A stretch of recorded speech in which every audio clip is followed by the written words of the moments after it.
Assalamualaikum everyone. Let's start with the name of Allah Almighty, who is the most benevolent and the most merciful. I am Maria Salim, student of occupational therapy from JPMC.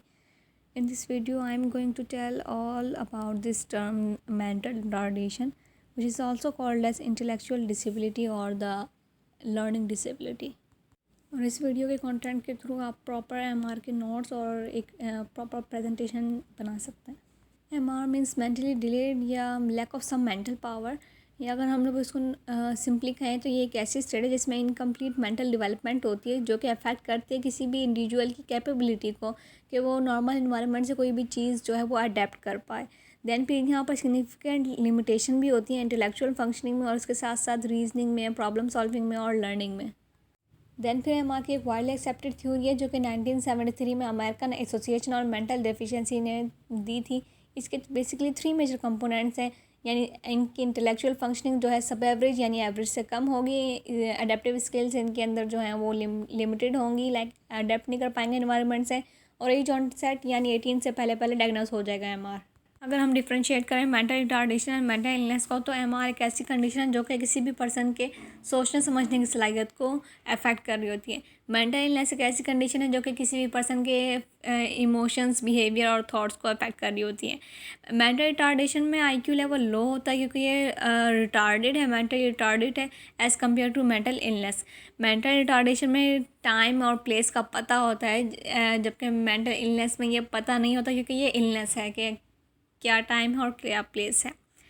ये non curable है, long term है क्योंकि retarded है as compare to mental illness, क्योंकि mental illness curable है but दोबारा हो सकती है।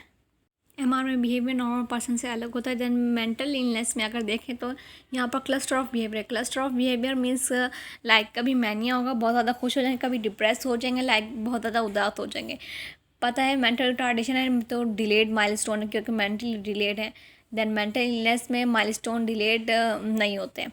Psychiatric treatment is not very helpful क्योंकि रिटार्डेड है तो ज़्यादा हेल्पफुल नहीं होते, जबकि इलनेस में ये हेल्पफुल है।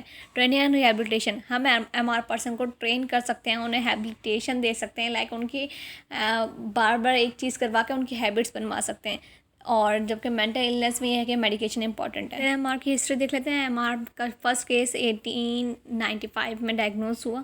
देन फिर एमआर को एमआर क्यों कहा जाता है, तो एमआर यूज़ किया गया रिप्लेस करने के लिए कुछ ऐसे वर्ड्स जो कि डिह्यूमिनेटिंग इफेक्ट प्रोड्यूस करते थे, लाइक जैसे कि इडियट, डमी, मोरॉन, इम्बेसिल या लो ग्रेड, जो कि बच्चों पे डिह्यूमिनेटिंग इफेक्ट लाइक प्रोड्यूस कर रहे थे, क्योंकि वर्बल एब्यूज़ जो है वो ज़्यादा डिस्ट्रक्टिव होता है या ज़्यादा फील होता है as compare to physical abuse. और रिटार्डेड कोई डेरिवेट टर्म नहीं लगती थी, बट 1906 में इसके पार्शियल डेरिवेट मीनिंग जो है कंसिडर किए गए। देन फिर national association for retarded citizen जो के बाद में चेंज हो गई रिटार्डेड चिल्ड्रन के नाम से। इन्होंने बहुत ज़्यादा वर्क किया कॉम्प्लीमेंट्री टर्म्स को चेंज करने में, लाइक कॉम्प्लीमेंट्री टर्म्स वो टर्म्स जिनसे लगे कि कॉम्प्लीमेंट्स पास हो रहा है या किसी भी इंडिविजुअल की सेंस ऑफ वर्थ कम हो, लाइक इन्होंने इडियट और इम्बेसिल वर्ड को चेंज करा एज अ ट्रेनेबल और एजुकेबल वर्ड में। और according to this organisation retarded वो पर्सन है जिनमें feelings, rights, obligation and ego हैं। थॉमस विलिस ने डिस्क्राइब किया आईडी को एज अ डिजीज़, और उनका बिलीफ था कि ये कॉज करता है ब्रेन में किसी भी स्ट्रक्चरल प्रॉब्लम की वजह से, और यूएस में रोसाला के थ्रू से अप्रूव किया गया। मेंटल रिटार्डेशन इंटेलेक्चुअल डिसेबिलिटी में कैसे चेंज हुआ?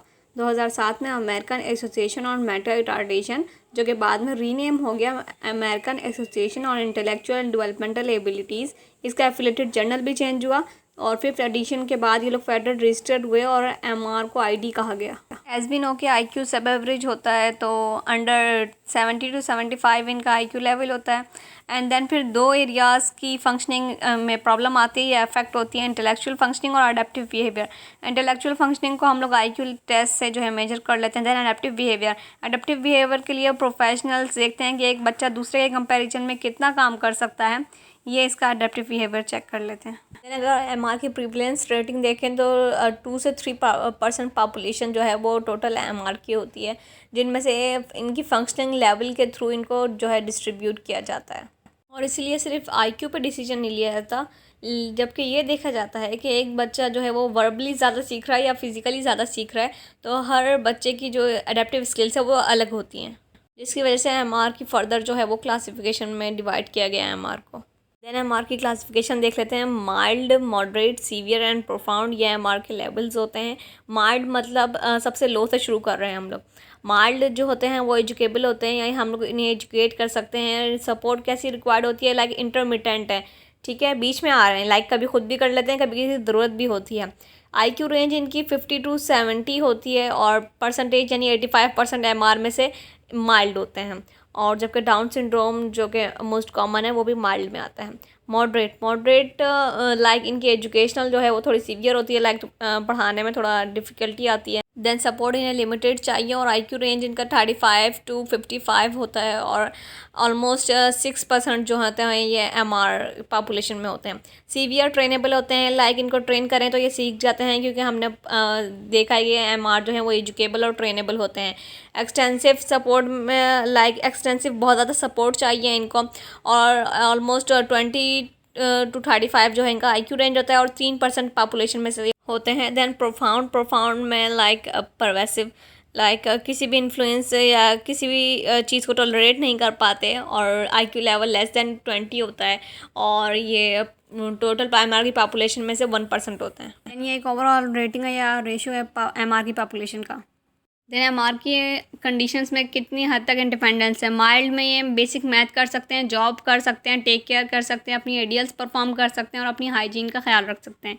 देन भी मॉडरेट में पूरी आइडियल्स परफॉर्म कर सकते हैं, स्पीक कर सकते हैं और सपोर्ट यानी इंटरमिटेंट है, sometimes yes sometimes no.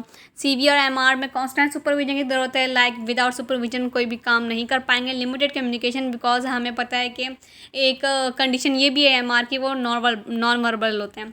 Profound MR में कम्युनिकेशन सिर्फ उन्हीं से करते हैं जहाँ पर इमोशनल अटैचमेंट हो या जहाँ पर इमोशनल रिस्पॉन्सेज अवेलेबल हों। देन फिर अपनी फीडिंग ड्रेसिंग ये नहीं कर पाएंगे और दूसरों पर डिपेंड होंगे। देन फिर एमआर की प्रिवेंशन ये ऑल 3 स्टेजेस में, like primary, secondary and tertiary.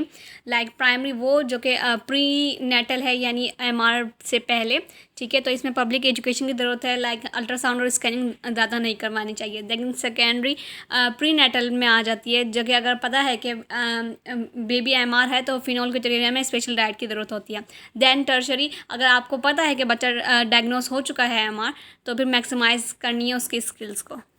Then aetiology और एमआर के कॉजेज़ क्या हैं, तो ऑलमोस्ट यहाँ पर 5 कॉजेज़ आते हैं, जिनमें लीडिंग कॉज जो है वो फीटल अल्कोहलिक सिंड्रोम है। Prenatal means before birth, perinatal means during birth and postnatal after birth. Environmental causes होते हैं और साइकोलॉजिकल कॉजेज़ होते हैं। सबसे पहले प्री नेटल कॉजेज़ देखेंगे जो कि जेनेटिक और क्रोमोसोमल होते हैं, लाइक बिफोर बर्थ, और 10% एमआर प्री नेटल कॉजेज़ की वजह से होते हैं। Number 1 deletion means chromosome cross over हो जाते हैं during meiosis. Number 2 tuberous sclerosis, ये एक ऐसी जेनेटिक कंडीशन है जिसमें म्यूटेशन होती है, लाइक सेल ग्रोथ होती है या नॉन कैंसीरियस ट्यूमर्स होते हैं किसी भी पार्ट ऑफ द बॉडी में। ये लाइफ थ्रेटनिंग है बिकॉज 57 की एज तक सिर्फ 5% लोग सर्वाइव कर पाते हैं।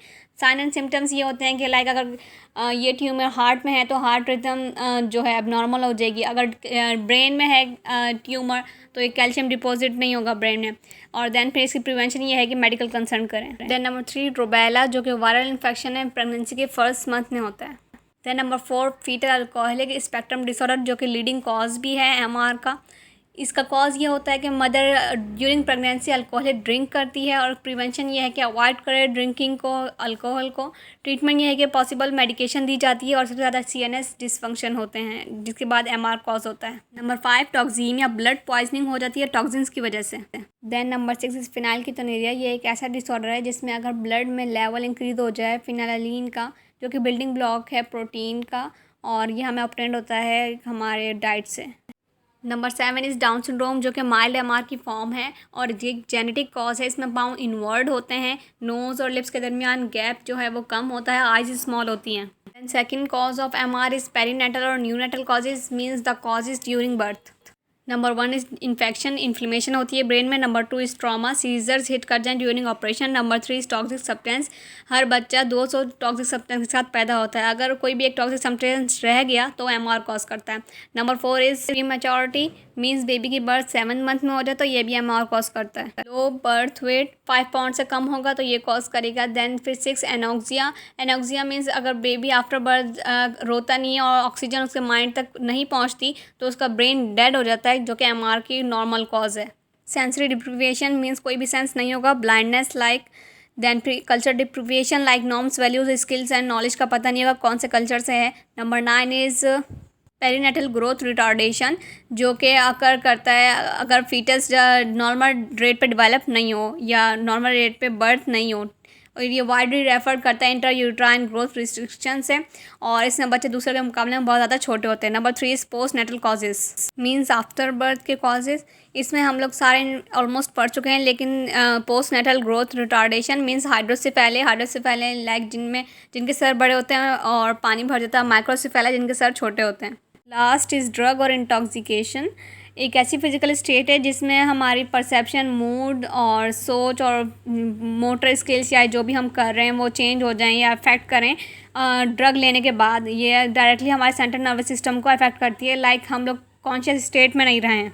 देन एमआर की common types microcephaly, hydrocephaly, Down syndrome, phenylketonuria. Then MR के कुछ करेक्टरिस्टिक्स हैं जिनमें से एमआर सब एवरेज लाइक एवरेज से लो इनका आईक्यू होगा, क्रोमोसोमल डिसेबिलिटी होती है, न्यूरो डेवलपमेंटल डिसऑर्डर होता है, नॉर्मल यानी बोल नहीं पाते, इनकन्वीनियंट होते हैं, हाइपर एक्टिव होते हैं, बहुत जल्दी हर चीज़ को अडेप्ट नहीं कर पा रहे होते because sense of worth, feelings और राइट ऑब्लिगेशन होते हैं।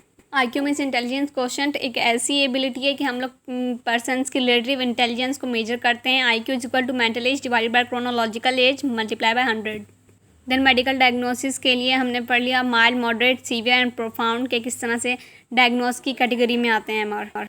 एजुकेशन, कुछ एजुकेटर्स ने क्लासिफिकेशन मेथड बनाए जिससे अगर कोई पर्सन लाइफ सपोर्ट या डिपेंडेंट है तो उसको किस तरह से ट्रेनेबल और एजुकेबल में कन्वर्ट करना है और उसके एडीएल्स यानी उसे ब्रिंग बैक टू एडीएल्स लेके आना है, और जहाँ कहीं भी लैक ऑफ इन्फॉर्मेशन है उसे वहाँ एजुकेशन प्रोवाइड करनी है।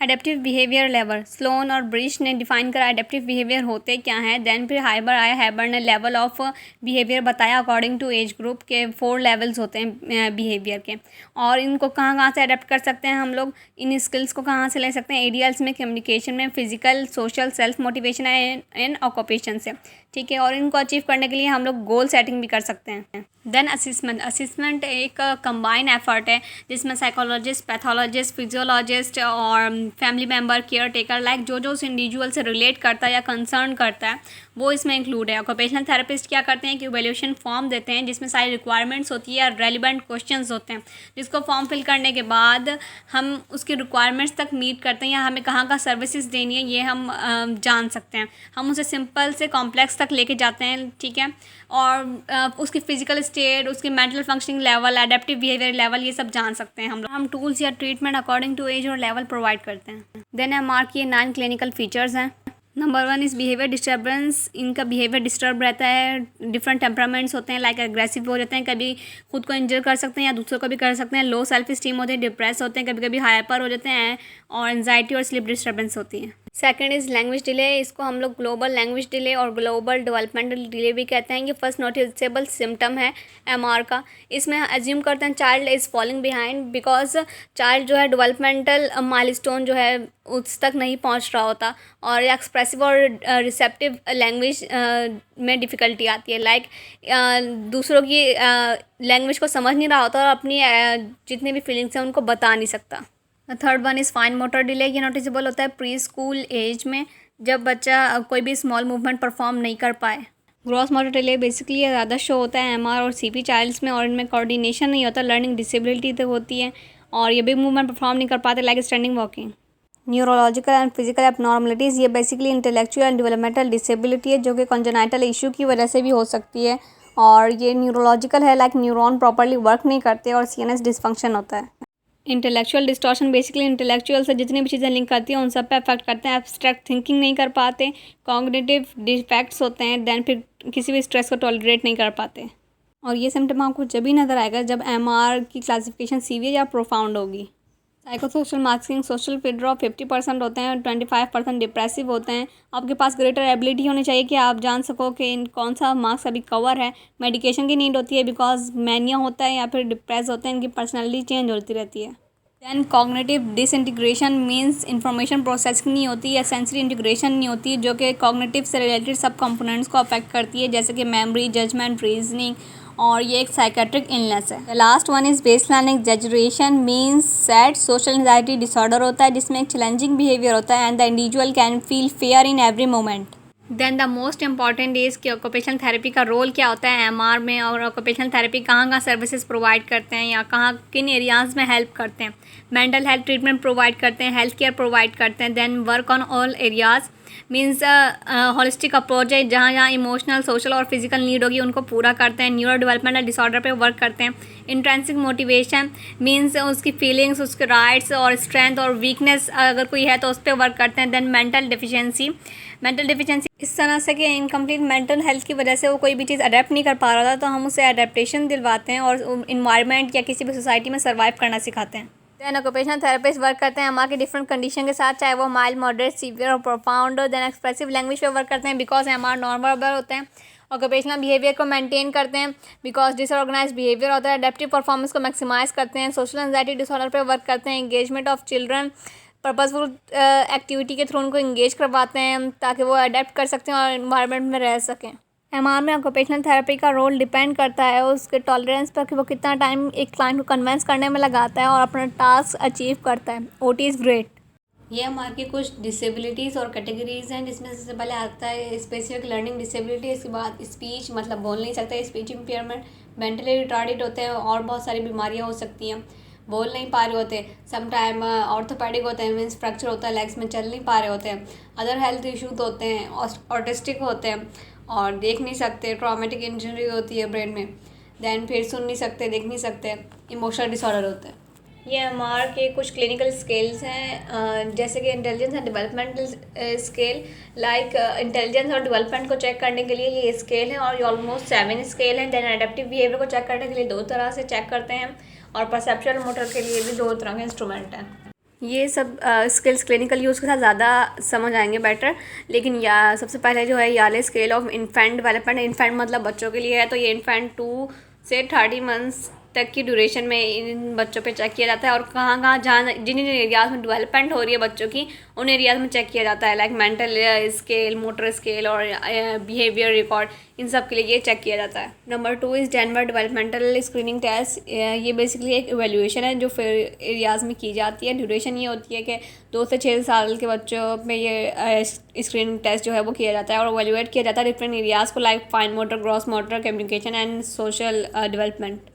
P body picture vocabulary test, ये 2.5 साल से अबव बच्चों के लिए है जो कि बोल नहीं पा रहे होते बेसिकली, और उनको जैसे वर्ड से ही पता चल रहा है कि पिक्चर वोकेबलरी टेस्ट। उनको कोई भी पिक्चर दिखाई जाती है और उसके बाद वोकेबलरी यानी वोकल्स के थ्रू उनको बताया जाता है और वो किसी भी 4 पिक्चर्स में से एक सही पिक्चर को चूज़ करते हैं और इनसे उसकी वोकेबलरी अच्छी होती है। ये बहुत यूज़फुल है। Stand for Binny intelligence tense, ये 2 साल और इससे ज़्यादा पे जो है चेक किया जाता है।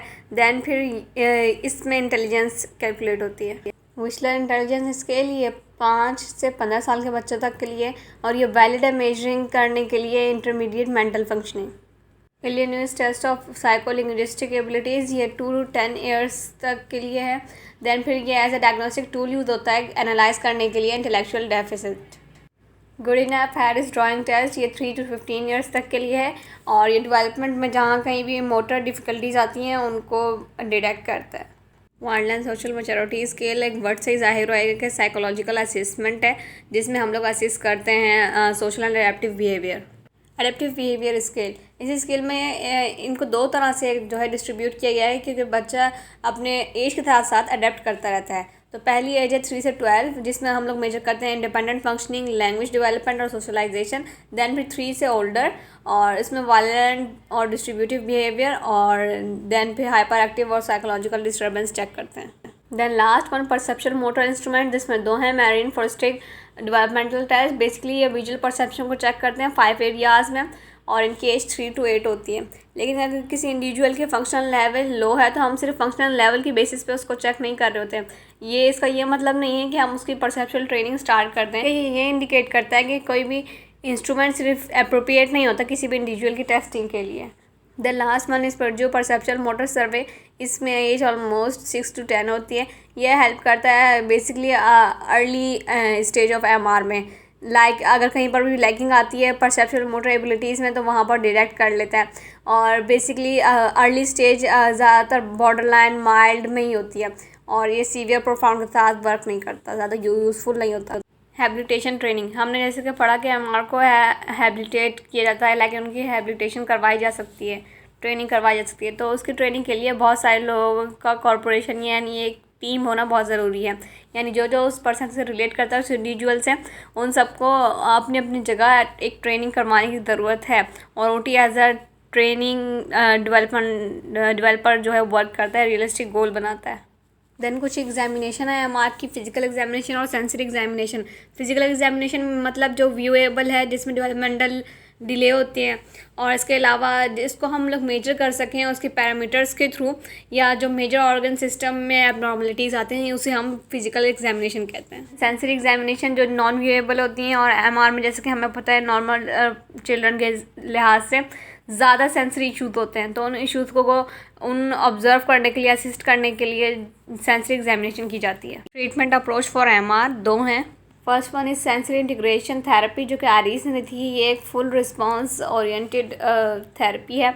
इन्होंने कहा था कि कोई भी सेंसरी इनपुट अगर हमें मिल रहा है तो वो देन फिर वो हमारे ब्रेन में जा रहा है, और वहाँ पर जितनी भी इंफॉर्मेशन है वो कलेक्ट होती हैं, सॉर्ट आउट होती हैं, देन फिर इंटीग्रेशन करता है सेंसेस को, और बॉडी एक मोटर आउटपुट जो है वो रिस्पॉन्स करती है, जिसे हम इंटीग्रेशन कहते हैं, sensory integration. Second one is neuro developmental treatment approach. ये बेसिकली एक डेवलपमेंटल ट्रीटमेंट है जिसमें हम लोग इक्विलिब्रियम रखते हैं। लाइक अगर किसी कोई हाइपोटोनिया है, देन फिर हम लोग उसको फैसिलिटेट करेंगे, यानी अगर फ्लैसिड है तो फैसिलिटेट करेंगे, स्पास्टिक है तो हम लोग उसको इनहिबिट करेंगे, अगर हाइपर है तो इनहिबिट करेंगे। One person can make a difference and everyone should try. More informative videos के लिए मेरे चैनल को सब्सक्राइब कीजिए। Thank you.